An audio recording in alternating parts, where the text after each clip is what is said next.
Hello friends, welcome to another new video.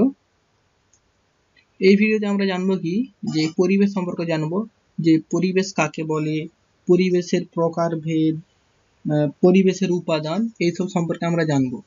দেখো আমরা পরিবেশ যে কাকে মানে পরিবেশটা কি সেটা সম্পর্কে আমরা প্রথমে জেনে নিই। যে আমাদের যে জীবজগৎ যেখানে বাস করে তার চারপাশে যেরকম বস্তুগুলো আছে, যেমন আমাদের চারপাশে কি বস্তু আছে, মাটি, জল, বায়ু, বায়ুটা হচ্ছে বাতাস, আলো, গাছপালা, কীটপতঙ্গ, নদী নালা, খাল বিল, তো প্রভৃতি গুলো আছে।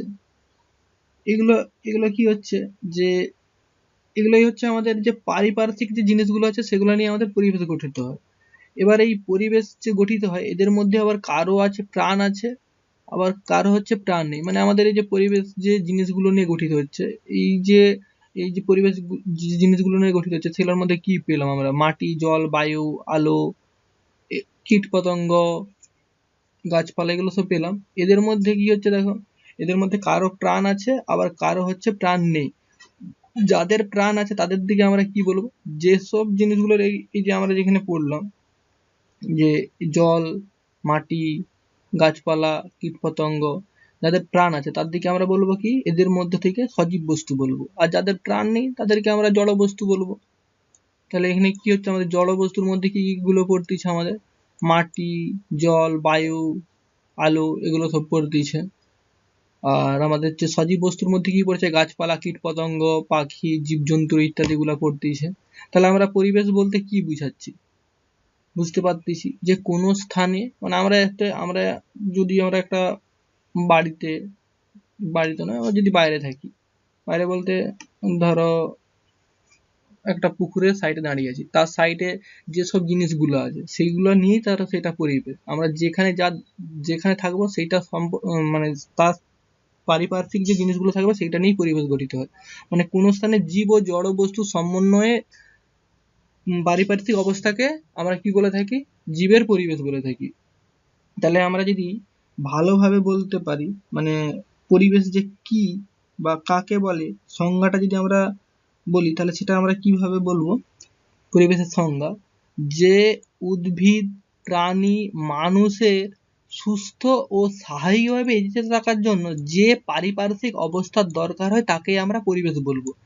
যে উদ্ভিদ, প্রাণী ও মানুষের সুস্থ ও স্বাভাবিকভাবে, সুস্থ ও স্বাভাবিক এটা লিখতেই হবে, সুস্থ ও স্বাভাবিকভাবে বেঁচে থাকার জন্য যে পারিপার্শ্বিক অবস্থার দরকার হয় বা প্রয়োজন হয় তাকে আমরা বলবো পরিবেশ। এই পরিবেশের উপাদান, এই পরিবেশকে মানে উপাদান হচ্ছে আমরা দুটো ভাগে ভাগ করতে পারি, একটা হচ্ছে সজীব উপাদান, একটা হচ্ছে জড় উপাদান। যে আমরা উপাদানগুলো কি আমরা আগেই তো জানলাম, যে পরিবেশ কি কি নিয়ে গঠিত হয়, কিসের সমন্বয়ে গঠিত হয়। পরিবেশ জীব আর জড় সমন্বয়ে গঠিত হয়। যেগুলো হচ্ছে জীব সেগুলো হচ্ছে সজীব উপাদান, যেগুলো হচ্ছে জড় সেগুলো হচ্ছে জড় উপাদান। যে কার সাপেক্ষে, আমরা যেখানে দাঁড়িয়ে থাকবো তার সাপেক্ষে যে পারিপার্শ্বিক অবস্থানে যে পরিবেশ গঠিত হয় তাকে বলা হয় হচ্ছে পরিবেশের উপাদান। তাহলে পরিবেশের উপাদানগুলোকে সাধারণত আমরা দুটো ভাগে ভাগ করতে পারি, একটা হচ্ছে সজীব উপাদান, একটা হচ্ছে জড় উপাদান।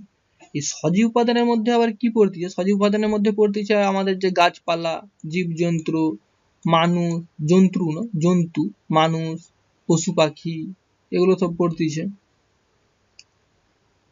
জীবজন্তুর মধ্যেই পশু পাখি পড়েছে। এদের দিকে আমরা সজীব উপাদান বলবো, কারণ কেন, এদের প্রাণ আছে, গাছেরও প্রাণ আছে, জীবজন্তুরও প্রাণ আছে, আর মানুষেরও প্রাণ আছে। আর জড় উপাদানের মধ্যে কি পড়তেছে দেখো, মাটি, জল, বাতাস, আলো, উষ্ণতা, এগুলো সব পড়তেছে। কেন, এদের প্রাণ নেই, কারণ এদের মধ্যে প্রাণের লক্ষণই নেই, তো আমরা দিয়ে কিভাবে বলতে পারবো যে এরা সজীব উপাদান, এরা হচ্ছে জড় উপাদান।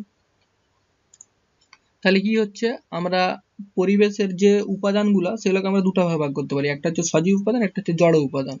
জড় উপাদানের মধ্যে পড়ছে যেগুলো জড় জিনিস, আর সজীব উপাদানের মধ্যে পড়ছে কি যেগুলো সব সজীব জিনিস, সেগুলোই হচ্ছে। এবার পরিবেশের প্রকারভেদ, আগে পড়লাম কি পরিবেশের আমরা উপাদানকে দুটো ভাগে ভাগ করে যায়, আর পরিবেশের প্রকারভেদ মানে পরিবেশকে কটা ভাগে ভাগ করতে পারবো।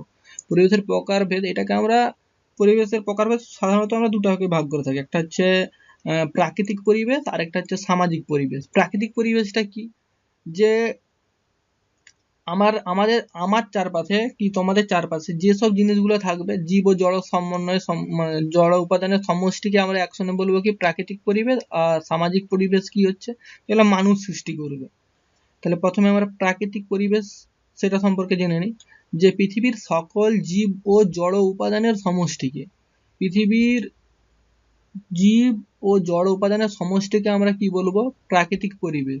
অর্থাৎ কি হচ্ছে, প্রাকৃতিক পরিবেশ কি কি দিয়ে গঠিত হবে, মানে আমাদের জীব ও জড়ের সমন্বয়, একবার সমস্ত কিছু, যে জল মাটি আলো বাতাস সব কিছু সমন্বয় যেটা গঠিত হয় সেটাকে আমরা বলবো প্রাকৃতিক পরিবেশ।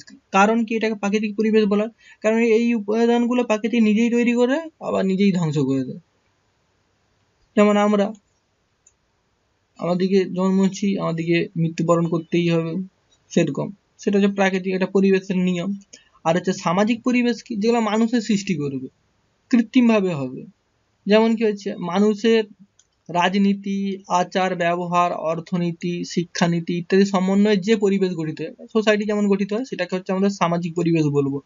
এবার এই সামাজিক পরিবেশকে আমরা কৃত্রিম পরিবেশ বলা হয় কেন, এই সামাজিক পরিবেশ মানুষ নিজেই সৃষ্টি করে বলে, তার জন্য আমরা এটাকে বলবো কৃত্রিম পরিবেশ।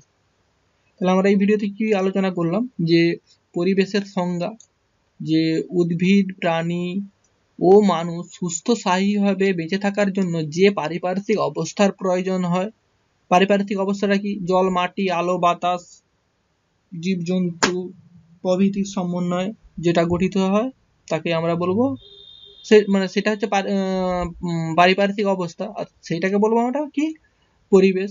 আর পরিবেশের উপাদানকে দুটো ভাগে ভাগ করেছে, সজীব আর জড় উপাদান। আর পরিবেশের প্রকারভেদ হচ্ছে দুটো, একটা হচ্ছে প্রাকৃতিক পরিবেশ, একটা হচ্ছে সামাজিক পরিবেশ।